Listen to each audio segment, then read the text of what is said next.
Hi, good day, good night, good evening, depending on what time you happen to be watching this. Welcome to another episode of House of Stars. I'm your girl Star, and today, as you can see from the title, I'm talking about something that is very sensitive to me. Most of you guys know that there was a mass killing in Toronto, and thank you so much, and shout out to those that message me from America, all over, supporters and clients that I have that support the House of Stars and made sure they went out of their way to check up on me and my family. That means a lot, you know what I mean? And it was crazy because I didn't even know what was going on. Because I go to bed, anyone knows me, real knows me, I go to bed crazy late. So I'm in my room in my cave, just sleeping, and I'm getting messages left, right, yo, are you okay? Are you okay? And I'm sitting there yeah, what's going on? I'm not hearing what happened, you know what I mean? And then as soon as I came out my room, my mom told me there was a mass killing, and it was actually not too far from where I live. Literally, I don't live far from this place at all.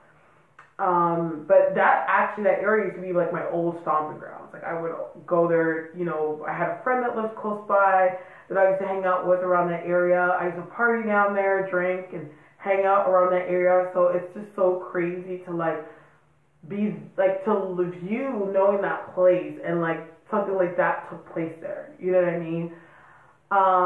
But I'm just gonna get right into it. This man, his name is Alec Minassian. I wrote his name down. It's Alec Minassian. I could be saying it wrong, but he was the what's the word? I'm getting brain first right now. He was the offender. You know what I mean? And right now, where the toll is right now, there was 10 that were dead. 10 people died because of the situation, and 15 were injured. Now, if anyone's not familiar with the story, what happened was that this male rented a van from Ryder, a company named Ryder, and he proceeded to drive between the intersections of Yonge and Finch to Yonge and Sheppard, which is not that far at all. We're talking honestly literal 5-minute drive. You know what I mean? Between intersections, and he was just hitting people down one by one, and it was clearly intentional, until he stopped at Yonge and Sheppard. Not exactly sure what happened then, but he was apprehended. He had a gun, I believe, but he didn't shoot, and then the police carted him away, which is just insane, But most of all, I want to start this video and say my biggest condolences to the families that have lost their family members or family members to such a sick crime. We say over and over again, we never think that this stuff happens to us in Canada. You know what I mean? You hear about mass shootings in America a lot, whether it be in schools or movie theaters, or just different events have happened, men, black men being shot unarmed in America, but it's as it comes from Canada, we perceive our country as a very peaceful country. And of course, in comparison, it does seem that way, just because, a lot of things that are crimes that happen in the United States do make headlines. And as for Canada, we are a substantially smaller country, even though landmass we're a bigger country, but substantially smaller country, population-wise, that we don't really deal with crimes or things like this happen. So we pride ourselves on, how safe our city is, how welcoming our city is, how nice we are. But not all the time. It's not only niceness that saves the day. Niceness is not the only thing that keeps us safe. So I wanted to tap into this man, Alec Minassian, just to see where his mental state at and what his motive is. They haven't released any motives yet, and this is the reason why I chose to do this video at this time. Right now it's 6 a.m. here. So if I just want to tap into that to see where his mind is at, just so maybe some people can get some kind of peace of mind. I don't know. I'm just doing what I'm guided to do. Um, so let's get right into it. Let's just tap into it.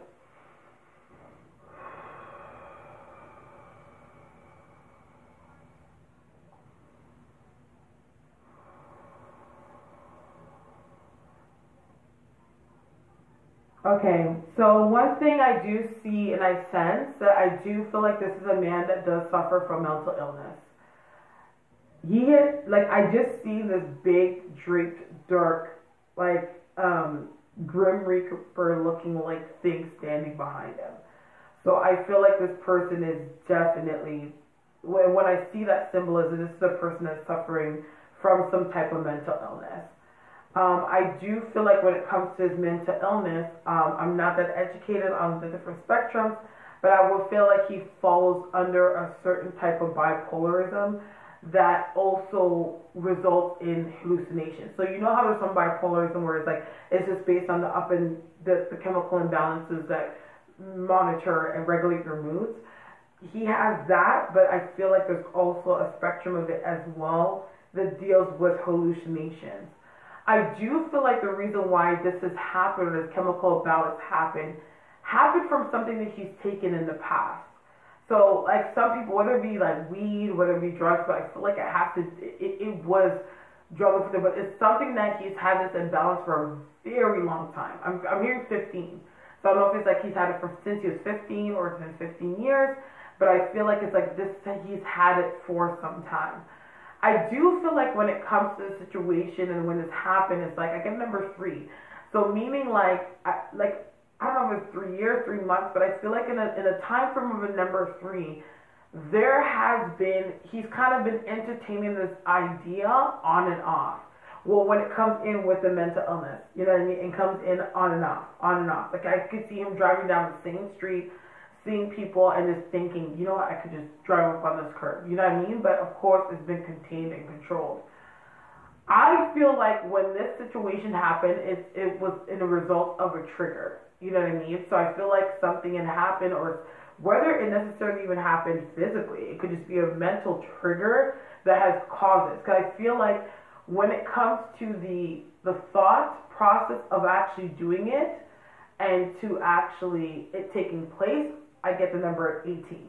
So like 18 hours or something like that. Like it was very rash. Like it was like thought about, then it was like, boom, I'm doing it. You know what I mean? I almost get the sense too, like when it was like there was a part of him that was getting a bit of second thoughts, but it just, this demon that's right in his back, the darkness or whatever, you know, whether it's, you know, in that realm of his thinking was, can't be controlled. You know what I mean? I do feel like it's like there's something from the past. I don't know if it has to do with a female, because I keep on seeing this female, but it's a trigger. Like it's like she gets this trigger and it always results from this past thing. So there's some PTSD that's happening as well, something he's gone through.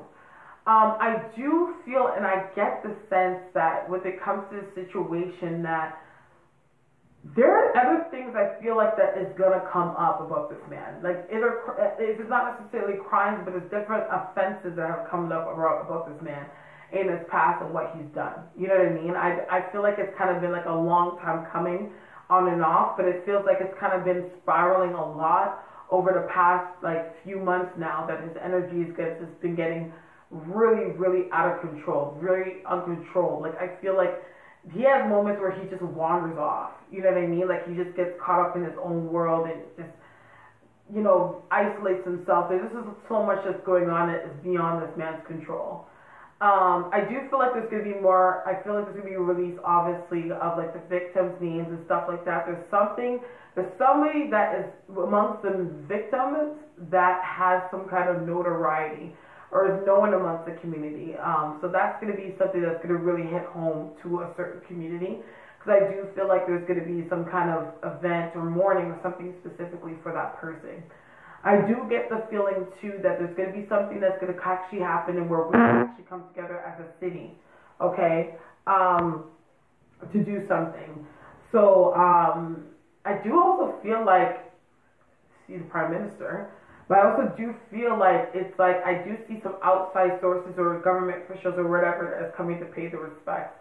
But I feel like there's gonna be something like a parade. I don't know why, because I'm just seeing this car drive down the middle, just see silence, I see people. So I feel like there's like gonna be when I say parade, I mean like just like this is the best word to describe it, but it's just like almost like a shutdown where we all mourn as a city. That's happening. I know that some people have already gone down to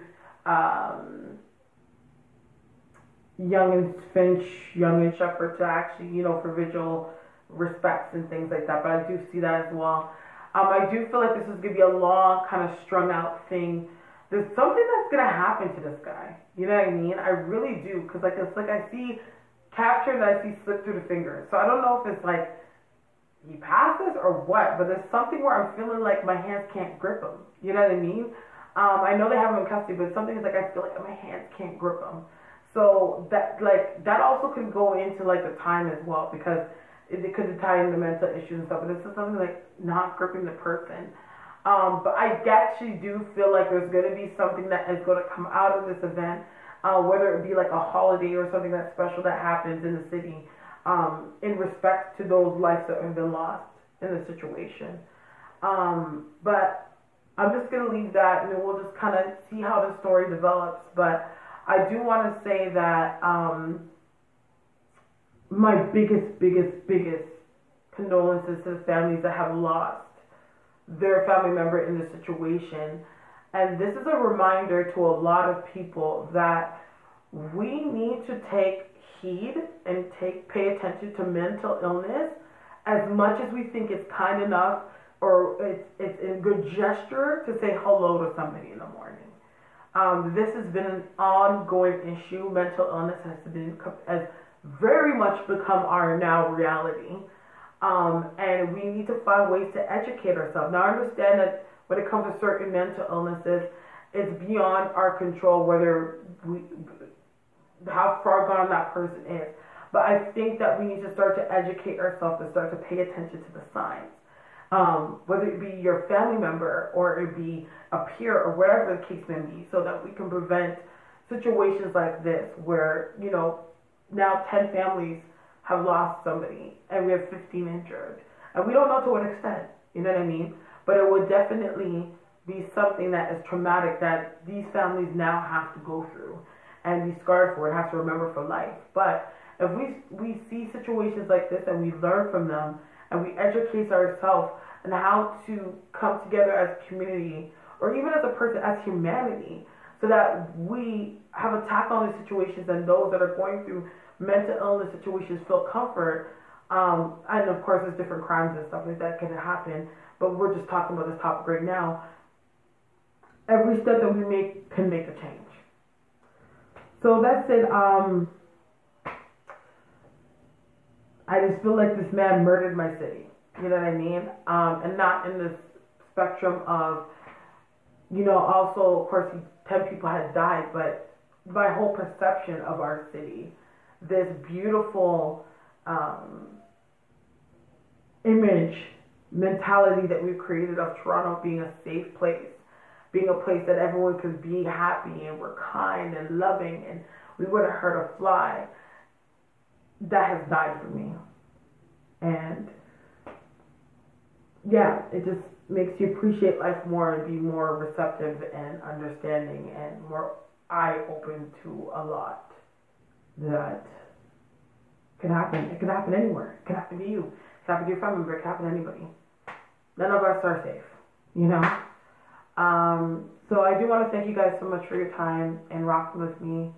And thank you guys for your support as well. May God bless you and the angels protect you. Good night.